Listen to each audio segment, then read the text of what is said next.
¿Qué sucede en el país? Tendencias del acontecer nacional en Análisis Situacional. Bienvenidos a Análisis Situacional. Hoy nos acompaña el embajador en Caracas de la Federación de Rusia, Sergei Melit Bagdasarov. Fue designado como embajador el 17 de febrero del 2020. Se desempeñó también como director del Departamento de América Latina del Ministerio de Asuntos Exteriores de Rusia. Nació en Moscú, Rusia, en 1968. Fue consejero de la Embajada Rusa en Argentina y también ministro consejero de la Embajada Rusa en España. Bienvenido, excelentísimo señor embajador. Gracias, con su permiso. No era director de América Latina, departamento, vicedirector. Yo era vicedirector del Departamento de América Latina en la Cancillería rusa. En la Cancillería. Bueno, el gran acontecimiento de este año es el conflicto en Euroasia entre Rusia y Occidente, más que entre Rusia y Ucrania.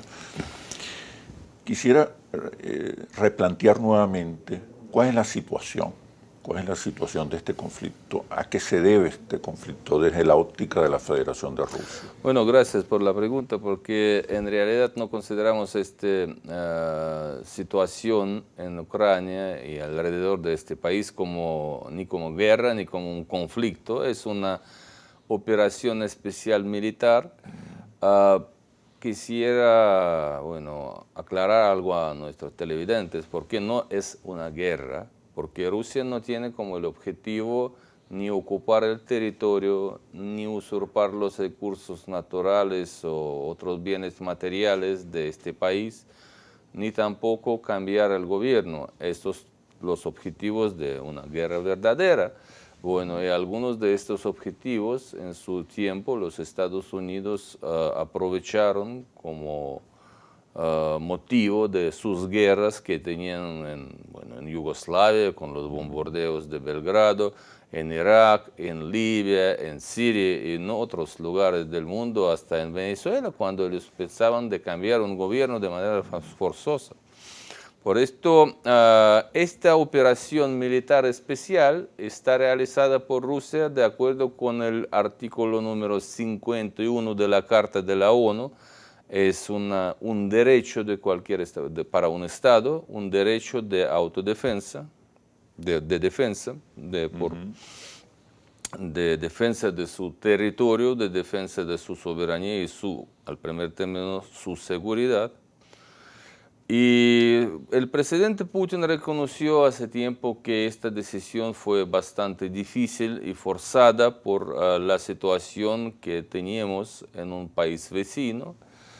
Para algunos puede parecerse que era un país, Ucrania, un país pacífico, nada pasaba, nada provocaba una agresión así llamada por los medios occidentales, una agresión rusa hacia este país, pero en realidad no era así. Desde 2014, cuando sucedió en Kiev el golpe de Estado, algunas regiones al primer término se independizó la Crimea, que luego entró como la Federación de Rusia, y también algunas partes de Ucrania, bien como las regiones de Donetsk y Lugansk, no reconocieron este golpe de Estado y se autoproclamaron como las repúblicas populares, respectivamente, de Donetsk y Lugansk. Y todos estos años, 8 años de esta autoproclamación, había una guerra en esta región. Las ciudades de estas repúblicas rebeldes, en aquel entonces no reconocidas, fueron bombardeados por las tropas ucranianas. Los grupos paramilitares nazis, de ideología nazi, hicieron varias operaciones contra el pueblo de estas regiones. Y claro, cuando hablamos de esta operación especial militar, nuestro presidente dijo que Rusia no ha iniciado la guerra. Rusia está acabado con la Porque guerra. había amenazas a la seguridad y a la soberanía Claro. de la Federación de Rusia. Claro, con estos ataques y agresiones contra el pueblo de estas repúblicas, contra la sociedad civil, Rusia, y con ausencia total del progreso en los acuerdos de Minsk, porque el gobierno de Kiev varias veces, muchas veces, dice que no vamos a cumplir acuerdos de Minsk, a nosotros no les cae bien los acuerdos, tenemos que revisarlos o de alguna manera desconsiderarlas. Bueno, los esfuerzos diplomáticos se agotaron. Y en esta situación, cuando centenas de miles de seres humanos, de personas que viven en estas repúblicas, ellos son ciudadanos rusos, aceptaron la ciudadanía de Rusia, están agredidos todo el día con estos bombardeos, no había otra manera de protegerlos, sino reconocer las repúblicas, firmar los convenios para protegerlos. Es lo mismo que se ocurrió en su momento en Osetia del Sur, en territorio en aquel entonces georgiano, con Abjasia y Osetia del Sur, cuando el régimen de Saakashvili empezó esta operación, esta guerra contra el pueblo osetio, y Rusia reconoció estas dos repúblicas, en aquel entonces no reconocidas, como Abjasia y Osetia, y luego varios países del mundo, incluso Venezuela, también reconoció estas repúblicas. Es el mismo escenario, ¿verdad?, para proteger a la gente. ¿Por qué Ucrania representaba una amenaza, un riesgo a la seguridad de la Federación de Rusia? Antes de pasar a contestar a esta pregunta, yo quisiera también mencionar los tres objetivos más importantes de esta operación especial. Primero, ya hemos tocado recién este tema, es la protección de los civiles, de los ciudadanos rusos, de los que viven en estas regiones de Donetsk y Lugansk, de repúblicas populares. Segundo objetivo es denazificación de Ucrania, porque sobre este tema vamos a hablar luego. Sí, por favor. Y el tercer motivo es demilitarización de Ucrania. ¿Por qué Ucrania era una amenaza? Desde hace los tiempos soviéticos, después de la desintegración de la Unión Soviética, los países occidentales, de tal o cual manera, hicieron muy atractivo una perspectiva para Kiev acercarse a la OTAN, mostrándoles los privilegios que recibieron en su momento los países que ingresaron a la OTAN. En realidad, siempre el camino hacia la UE, Unión Europea, con todos los privilegios de una zona económica igual, pasaron a través de la membresía en la OTAN. Por esto, los Estados Unidos y sus aliados de este bloque militar agresivo mostraron a todos los miembros nuevos, que el camino hacia la UE es un camino a través de la OTAN. Era la realidad para todos. Y claro que en aquellos tiempos muy difíciles después de la desintegración de la Unión Soviética, económicamente difíciles para mi país y para todo el espacio postsoviético, claro que el gobierno de Ucrania tomó la decisión, y no solo Ucrania, muchos más gobiernos pensaron de tal o cual manera de desintegrarse de Rusia, acercarse más al occidente. Había un ambiente de paz, de amistad, de una democracia, de post-régimen soviético, post-comunismo, así llamado. Sí, había una búsqueda también de integrar a la Federación Rusa a la comunidad. En realidad, los Estados Unidos y sus aliados del bloque de OTAN aprovecharon esta atmósfera, este clima, este ambiente, para hacer muchos suministros de armas, realizar varios programas en el territorio de Ucrania, porque ellos desde aquel entonces plantearon a Ucrania como un territorio desde el cual se puede agredir a Rusia. Un territorio de un país, un momentito, no la OTAN, no de la OTAN, sin molestar a la OTAN. quiero que sigamos profundizando sobre esas amenazas y riesgos a la seguridad y soberanía de Rusia, pero una vez que regresemos a los comerciales. Ya venimos. Sucede en el país. Tendencias del acontecer nacional en análisis situacional. ¿Qué sucede en el país? Tendencias del acontecer nacional en análisis situacional. Nos acompaña el embajador de la Federación de Rusia en Venezuela, el señor Sergio Melich. Les preguntaba acerca de las amenazas, de los riesgos a la seguridad y a la soberanía de la Federación de Rusia, en el caso concreto de Ucrania. Sí, claro, gracias. Y obviamente la OTAN tiene mucho que ver con esto. ¿Verdad? Los Estados Unidos y sus aliados de la OTAN prepararon el territorio de Ucrania para una agresión contra Rusia. No hay ninguna duda sobre esto porque ellos, mostrando al gobierno de Kiev una perspectiva de la membresía en la OTAN, les prepararon, les mandaron mucha arma, mucha munición, programas de capacitación del personal militar, hasta que los ejercicios conjuntos, las maniobras conjuntas de las tropas de la OTAN y las tropas de Ucrania. Había mucha actividad militar en el territorio de Ucrania últimas décadas. Y y no solo unas actividades que eran visibles, sino también invisibles. Sí. Ahora nuestra operación en Ucrania revela al mundo que había una red de unos laboratorios biológicos en este país y hay ciertas evidencias que los programas desarrollados ahí por los científicos estadounidenses, científicos militares, junto con los ucranianos, había muchos experimentos en los genes humanos, porque somos la misma etnia, ruso y ucraniano, y al principio la gente que vive en el sur de Rusia y la gente que vive al norte de Ucrania o al este de Ucrania es la misma etnia. Por esto, aprovechar el material genético de los ucranianos de la zona era muy favorable para los Estados Unidos para entender de qué manera tal o cual enfermedad puede influir.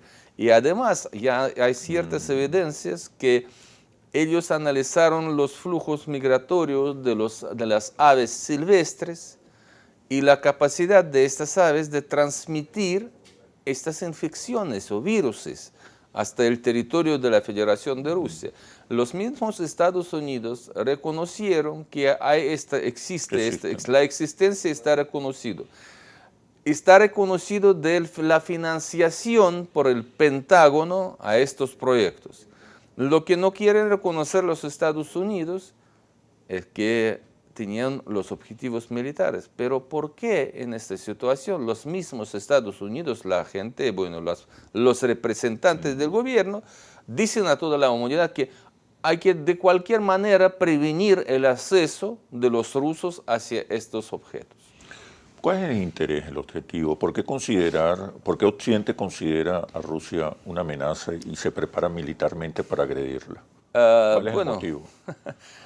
Yo no creo que el Occidente... Sí, Rusia no representa una amenaza al modelo occidental de vida, al modelo económico. Es una retórica, sí, claro, es una retórica. No es un enemigo ideológico. No, Rusia está... ¿A qué se debe? No es un enemigo, no es un país agresor. Rusia está considerado como un adversario de punto de vista de nuestra visión hacia la estructura del mundo, de las relaciones internacionales, de modelo de la ONU, de que tiene que estar basado en la Carta de la ONU. Ahora los países occidentales, los Estados Unidos y los europeos proponen un modelo que se llama, el orden basado en las reglas, pero las reglas que ellos mismos escriben. Pero nosotros estamos totalmente opuestos. Era una amenaza a la unipolaridad. Sí, claro. Rusia. Es una amenaza a la unipolaridad. No creo que Rusia es una amenaza. Es otro pero Occidente la considera. Otro modelo otro pensamiento, otra reflexión hacia el futuro, porque nosotros promovemos la multipolaridad y pluricentralidad del mundo, y los Estados Unidos no quieren nada que ver con este modelo, quieren promover su hegemonía en el mundo. Esta es evidencia. Europa, quizás el más perjudicado en este conflicto, desde el punto de vista de las fuentes de energía, de gas, específicamente que podría significar Rusia. No hay en el fondo de parte de Estados Unidos el interés de alejar, conflictuar, debilitar las crecientes relaciones que venía desarrollando Rusia con relación a Europa. Hay también un interés por dividir Europa frente a Rusia y de recuperar mercados e influencia por parte de los Estados Unidos. Sí, muy interesante la pregunta. Para contestar a esta pregunta, tenemos que un poco mirar hacia nuestro pasado, hasta el pasado de la humanidad. Bueno, después de la Segunda Guerra Mundial, Europa estaba totalmente arruinada, destrozada, arruinada, y bueno, de vez en cuando, es muy popular una idea que el país ganador en la Segunda Guerra Mundial, el país vencedor, eran los Estados Unidos. Nosotros, claro, que siempre decimos que la victoria era nuestra con los aliados, pero el país ganador que ganó mucha plata con esta guerra era los Estados Unidos. Es un país que implantó en el territorio posguerra europeo su modelo de economía, con el conocido Plan Marshall. Son los Estados Unidos que en su momento apoyaron a estos movimientos de integración entre los países europeos. ¿Para qué, diría? Para no visitar todas las capitales, venir a Bruselas y decirles, bueno, hacemos así. Claro. Y la OTAN y la Unión Europea es casi lo mismo hoy día. Casi todos los países, no todos, pero casi todos los países de la OTAN son miembros de la UE y al revés. Entonces, ¿qué nosotros vemos? El modelo económico de los Estados Unidos, últimos años o últimas décadas, estaba bastante dañado por la esencia de este modelo. No hablo de modelo capitalista o socialista, el modelo imperialista, porque siempre puede desarrollarse solo afuera, no dentro. Por esto, bueno, teniendo en su lección del pasado, este modelo posguerra, después de la Segunda Guerra Mundial, es evidente que los Estados Unidos estaban muy interesados en un conflicto en Europa para de otra manera, pero otra vez apoderarse aquí en esta región. Y una cosa muy importante, no se puede sacar un dinero del bolsillo de un país pobre, de África, de Asia, América Latina, pero sí se puede de los bolsillos de los ricos en Europa. Con el corte de Europa, un corte de las relaciones entre Europa y Rusia, los Estados Unidos van a privar a Europa del abastecimiento de los recursos de gas, de petróleo y otros más rusos hacia Europa. Claro. Quiero que sigamos desarrollando esta idea, esta reflexión, este análisis sobre el interés de Estados Unidos particularmente por recuperar mercados e influencia, incluso el interés del aparato industrial militar de los Estados Unidos de recuperar y ampliar sus mercados. Pero por favor, continuamos después de esta pausa comercial. Ya venimos. ¿Qué sucede en el país? Tendencias del acontecer nacional en análisis situacional. ¿Qué sucede en el país? Tendencias del acontecer nacional en análisis situacional. Nos acompaña el embajador de la Federación de Rusia en Venezuela, Sergio Melit.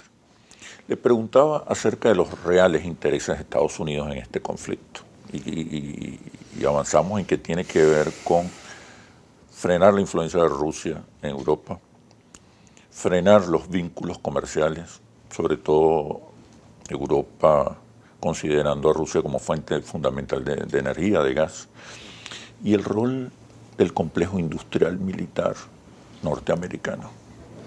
Bueno, en lo que se refiere al freno de la cooperación entre Rusia y Europa, bueno, es uno de los motivos para, bueno, apoderarse más y más al mercado europeo, bueno, contener el desarrollo de mi país, contener el desarrollo de Rusia, frenar la cooperación entre Rusia y los países europeos, para aprovechar estos mercados con sus propios recursos energéticos. Sabemos perfectamente que los Estados Unidos, bueno, como un ejemplo, uno de los miles ejemplos, desarrolla una tecnología de fracking.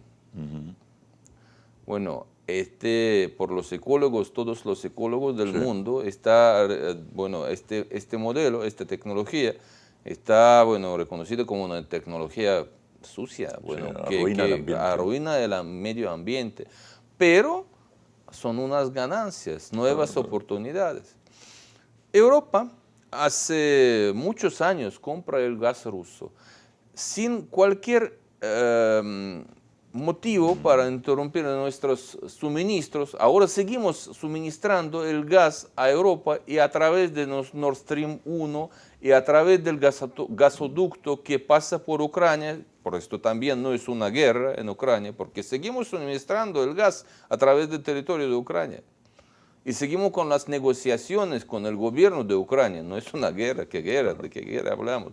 Por esto es una operación especial militar que ya he dicho, pero al mismo tiempo los Estados Unidos, ¿por qué era una amenaza de guerra? Porque Estados Unidos de cualquier manera estaban pensando aprovechar la tensión entre Rusia y Ucrania, porque no estábamos de ninguna manera de acuerdo que lo que pasa en Ucrania con el auge de nacionalismo, con el auge del odio contra Rusia y mucho más. Ellos pensaron de hacer una situación, un freno total entre la relación entre Rusia y Estados europeos, entre Europa. Exacto. Otro tema es el tema bélico, es un tema de complejo militar industrial. Bueno, sabemos que... Es un gran negocio ahora. Sí, mire, la administración anterior de los Estados Unidos, con el presidente Trump en su momento, dijo directamente a los países europeos, 2% por favor de su PIB hacia el presupuesto de la OTAN. Algunos dijeron que sí, bueno, otros dijeron que no, por favor. Pero la realidad es así. Los Estados Unidos pretendían mostrar a Rusia como un país agresor y que solo la OTAN y los Estados Unidos, con sus empresas bélicas, pueden proteger a los europeos de esta amenaza que procede desde el territorio de la Federación de Rusia, que en su esencia no es así para nada. Pero otras ganancias para empresas de los Estados Unidos, otros contratos, otras oportunidades, más y más dinero de los europeos desde los bolsillos de los que pagan los impuestos en Europa hacia los presupuestos de las multinacionales norteamericanas, las empresas bélicas, las empresas de producción de armas. Europa es el gran perdedor en este conflicto. Absolutamente, como en la Segunda Guerra Mundial. Como en la Segunda Guerra, vuelve a ser un perdedor. La historia se repite. ¿Qué pasa con el liderazgo europeo que no se da cuenta de estos intereses? Bueno, historia es así que Europa en una situación actual está totalmente orientada hacia las políticas de Washington, totalmente dependiente.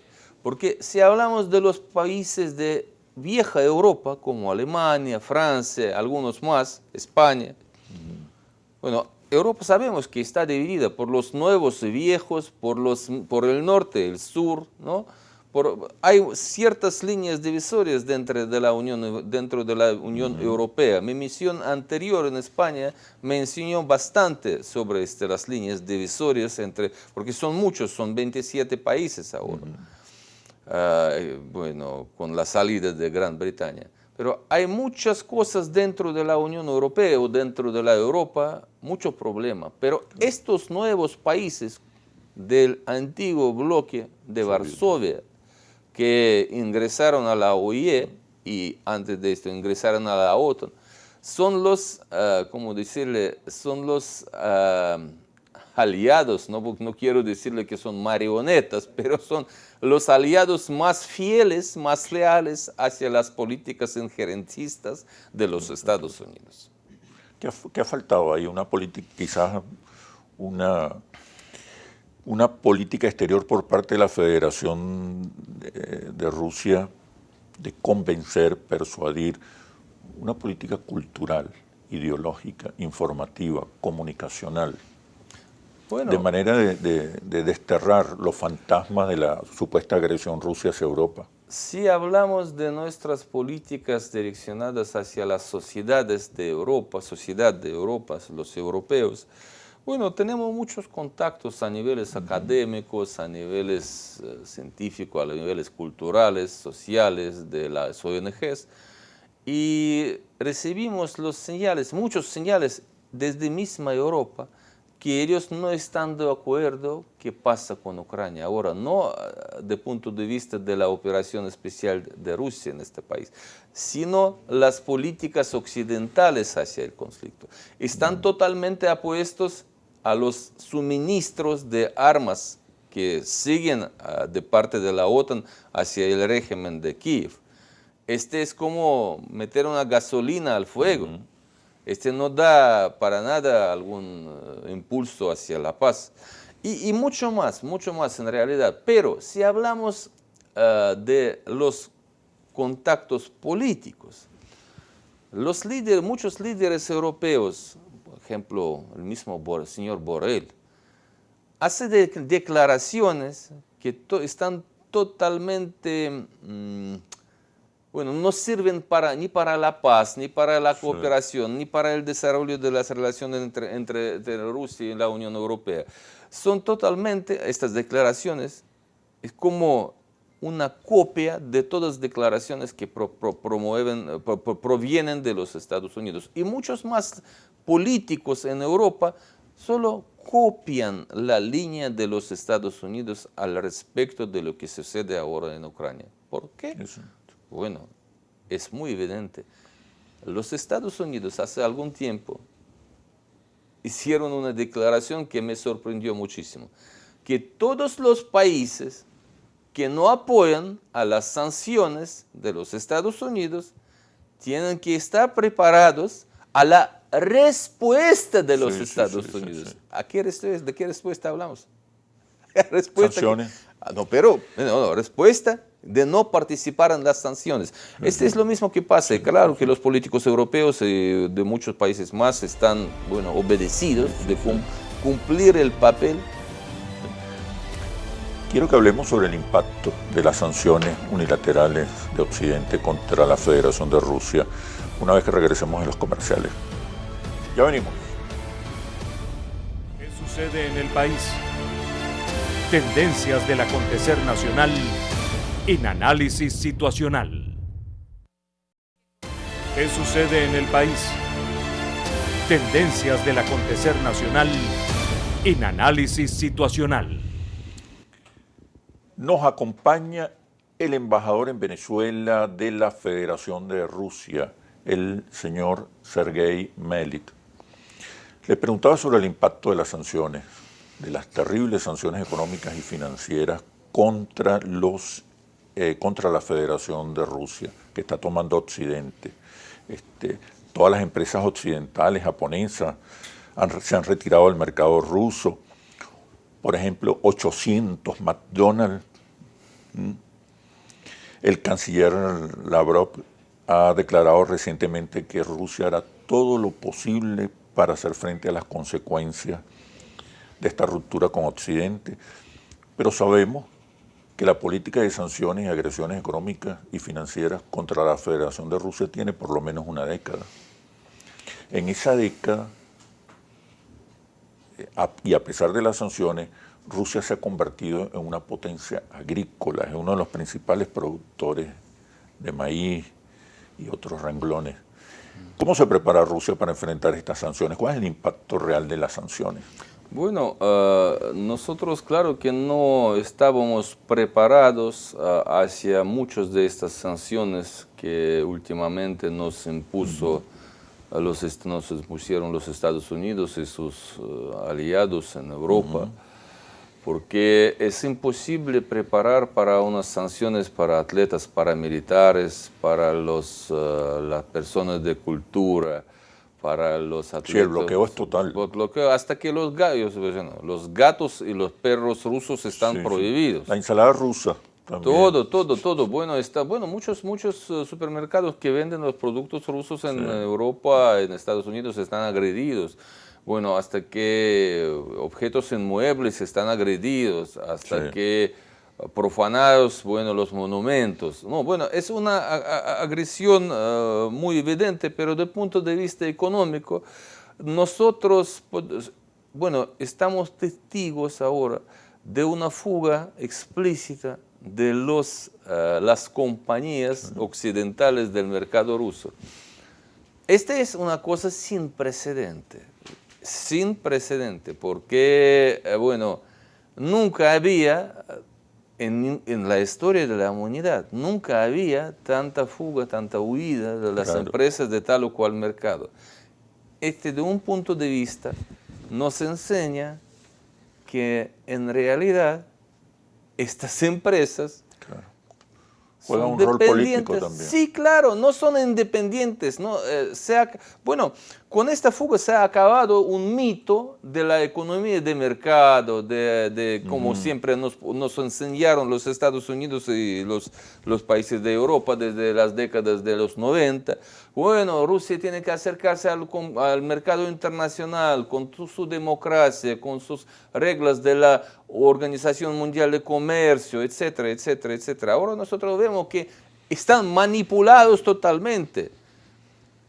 En Washington hicieron así. Claro. Y todos, por favor, afuera.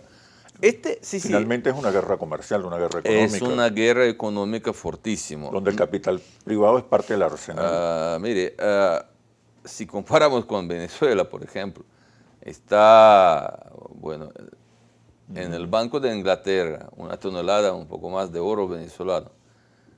Los países que apoyaron las sanciones o las medidas coercitivas unilaterales de los Estados Unidos nos arrestaron más de 300 mil millones de dólares por todo el mundo de las reservas del Banco Central de Rusia. Más de 300 mil millones, sí, claro. Están haciendo todo para asfixiar, estrangular la economía rusa. Para destrozar. Pero aprendimos con las sanciones. Su pregunta era ¿qué aprendimos? Se convirtió, entre otras cosas, en una potencia agrícola. Desde los tiempos de Crimea, desde 2014, Rusia aprendió muchas lecciones y hizo su propia industria, su propia agricultura, mucho más fuerte, mucho más resistente hacia estas medidas totalmente inamistosas, totalmente enemigas.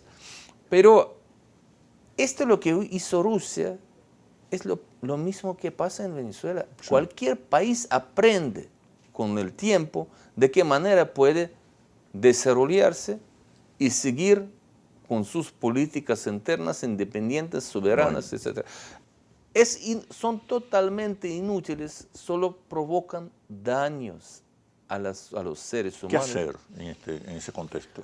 Bueno, ¿Qué pueden hacer los países? Ahora uno de los problemas que está solucionando el gobierno de la Federación de Rusia es el tema de desempleo que provoca esta huida de las compañías. ¿Se decidió confiscar estas empresas abandonadas? No, todavía no está decidido porque confiscar, ocupar, mantener. Los motivos de la huida, de la fuga de estas compañías, cada compañía tiene su propio motivo su propio fundamento, ellos explican de qué manera, porque y en realidad el gobierno está buscando, no queremos romper las relaciones, porque entre estas compañías hay muchos que desde hace décadas están cooperando con Rusia, están haciendo su propio negocio en el territorio de mi país y no quieren salir, Claro. pero están presionados y están buscando ahora algunos modelos seguir, de cooperar con Rusia en estas circunstancias del bloqueo financiero total. En lo que se refiere a McDonald's, yo no creo que habrá una pérdida. Sí, pero es muy simbólico. Muy simbólico, muy Son simbólico. 800 tiendas aproximadamente. Muy simbólico, pero creo que vamos a buscar una... En Rusia hay muchas redes de fast food, no solo... Ah, no, por supuesto, no es lo más grave. No, Lo más es grave. simbólico. Lo anotaba como algo simbólico. ¿Cuál es el mundo que viene? A partir de este conflicto se ha acentuado la necesidad de construir un mundo multipolar. Ignacio Ramonet habla de una nueva edad geopolítica. ¿Cuál es el futuro que viene después de este conflicto? ¿Cuál es el futuro para la humanidad? Tomando en cuenta la agresividad del imperio norteamericano para frenar las tentativas y las aspiraciones de un mundo plural. Sí. Pero por favor me responde cuando regresemos a los comerciales. Ya venimos. ¿Qué sucede en el país? Tendencias del acontecer nacional en análisis situacional. ¿Qué sucede en el país? Tendencias del acontecer nacional en análisis situacional. Conversamos con el embajador de la Federación de Rusia en nuestro país, el señor Sergio Melip. Le preguntaba sobre el futuro del mundo. Muchos analistas en general consideran que lo que está ocurriendo en este momento en Euroasia y el conflicto entre Rusia y Occidente inaugura una nueva edad geopolítica, como dice Ignacio Ramonet específicamente. ¿Cuáles son las consecuencias de este conflicto? Las consecuencias geopolíticas, económicas, culturales, comunicacionales. ¿Se trata de un freno a las tentativas y a los esfuerzos por construir un mundo plural? ¿O definitivamente es un freno brutal contra estas aspiraciones? Bueno, no creo que habrá un freno porque estas tendencias de una construcción o una formación de un mundo multipolar y pluricéntrico, tal o cual situación puede agravar. Bueno, es un proceso objetivo, es un proceso natural en nuestro planeta. Hace falta mencionar que son no más de 40 estados en este mundo que proclamaron algunas medidas unilaterales coercitivas contra Rusia o se solidarizaron con las así llamadas sanciones de los Estados Unidos. La mayoría del mundo, de nuestro planeta, están totalmente opuestos contra estas sanciones. Bueno, lo que va a suceder, mire, será otra lección para la humanidad. Una de las lecciones nosotros aprendemos durante la pandemia, cuando los promotores de las medidas coercitivas unilaterales, los Estados Unidos y sus cómplices europeos, que, bueno, ¿por qué digo ahora cómplices? ¿Sabe? Porque si miramos a Venezuela, ni flexibilizaron ni un milímetro de sus sanciones contra el país durante la pandemia. El país estaba totalmente agredido con las políticas, con las injerencias de los Estados Unidos y otros países, pero soportó, aguantó, y nosotros también vamos a aguantar. Vamos a aguantar con los apoyos de otros países del mundo, con Venezuela, con Cuba, con Nicaragua, con China, con Irán, con Turquía, mucho más que Hay lazos económicos muy fuertes con Argentina, claro, y Brasil. Y Argentina, muchos países. ¿Es posible construir un nuevo bloque económico? No estamos... Alternativo. Primero tenemos que analizar, no es lo mismo que pandemia, pero es un desafío global. Lo que vemos ahora es un desafío global. Por esto, primero tenemos que analizar la situación, llevar a cabo la operación nuestra en Ucrania, analizar todas las consecuencias económicas para nuestro país y después analizar en qué mundo estamos viviendo. Sin duda alguna, estas medidas coercitivas están consideradas por la mayoría de los países del mundo como un instrumento de contener el desarrollo y arruinar el derecho sagrado de cada nación por el desarrollo. Este derecho al desarrollo, bueno, las políticas hegemónicas de los Estados Unidos están totalmente opuestas a los derechos de los pueblos del mundo. Mundial. No tiene sentido para ellos. A esclavizar a todos, bueno, mandar a todo el mundo, ordenar la situación económica en sus... Bueno, ahora llegamos a un punto crucial, porque el desafío mayor a este modelo hegemónico e injerencista es China, con su economía muy globalizada, muy abierta hacia el mundo. Por esto, claro que los Estados Unidos, primer objetivo era ganarse de Europa. Sí, recuperar Europa. Sí, no solo recuperar, pero no apoderarse, pero sacar más plata de los bolsillos. Y hacer mejores negocios. Alguien tiene que pagar, ¿no? No los estadounidenses, alguien tiene que pagar. Y otro objetivo es,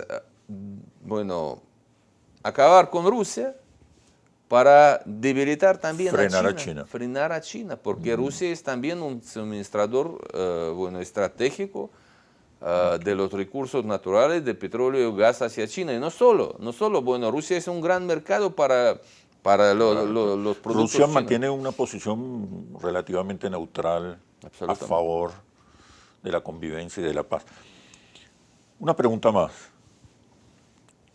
¿Bajo qué condiciones y garantías Rusia aceptaría una retirada del territorio de Ucrania y el cese del conflicto? Bueno, de dos motivos ya hemos hablado sobre la paz en Donbass. Otro motivo es demilitarización de Ucrania.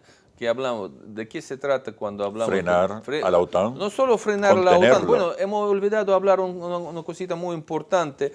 Antes de iniciar esta operación militar especial en Ucrania, cuando teníamos todas las evidencias de una preparación de una guerra desde el territorio ucraniano contra Rusia, nosotros, pedimos al Occidente, por favor, danos garantías que Ucrania no va a ser un miembro. Ningún diálogo, se violentaron nada. todos los acuerdos. Por favor, cualquier país tiene su derecho de ser miembro tal o cual bloque militar. Sabemos que la OTAN es un bloque militar agresivo, las evidencias por todo el mundo, Afganistán, Irak, muchos países. Y en esta situación, ¿cuál es? Demilitarización, normalización de la vida de las repúblicas y el último... Neutralidad de Ucrania. Neutralidad de Ucrania, desnazificación. Desnazificación, porque es muy importante. ¿Sabe? Preparándome a este programa, yo googleé algunas cositas interesantes en Internet. ¿Sabe? En el siglo XXI habían 2 monumentos al Holocausto instalados en Europa Oriental. Uno de ellos era en Donetsk y otro en Transnistria. Pero en Donetsk fue profanado antes de lo inaugurar con esvásticas, con todo. Sí. Hay ciertas evidencias de este problema. ¿Por qué a nosotros? No solo porque somos un país que pagó con más de 25 millones de vidas en la Segunda Guerra Mundial por acabar con esta ideología nazi, sino también porque esta ideología nazi que está ahora, estaba creciendo, floreciendo en Ucrania, está orientada totalmente contra Rusia. Había muchas generaciones que, con sus retóricas nazis, con sus signos, con sus banderas nazis, con sus destacamentos paramilitares nazis, totalmente estaban preparados para agredir y acabar con cualquier uso. Así que los niños, bueno, ellos hicieron los slóganes de los hitlerianos. Sí, sí. Bueno, muchísimas gracias por este análisis situacional. Quedaron temas importantes, por ejemplo, el rol del Estado. Pareciera que el fortalecimiento de los Estados-nación es vital para avanzar en un mundo multipolar. Muchísimas gracias, señor embajador. Gracias, gracias, señor Schemmel. Mucha suerte.